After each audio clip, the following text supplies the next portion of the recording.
حضرت ابن مسعود رضی اللہ عنہ بیان کرتے ہیں، نبی اکرم صلی اللہ علیہ وآلہ وسلم نے ارشاد فرمایا ہے، بنی اسرائیل میں سب سے پہلی خرابی کا آغاز یوں ہوا کہ ایک شخص ملتا اور دوسرے سے کہتا، اے بندے اللہ تعالیٰ سے ڈرو اور تم جو کر رہے ہو اسے چھوڑ دو، یہ تمہارے لیے جائز نہیں ہے۔ پھر جب وہ اگلے دن اسے ملا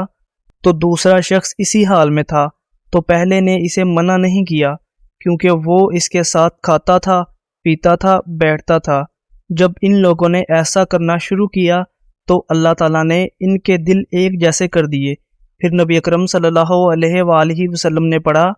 بنی اسرائیل میں سے جن لوگوں نے کفر کیا ان پر حضرت داؤد اور حضرت عیسیٰ بن مریم علیہما السلام کی زبانی لعنت کی گئی ہے۔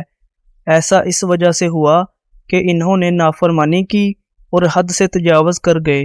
وہ برائیوں سے روکتے نہیں تھے، انہوں نے جو کیا وہ بہت برا کیا۔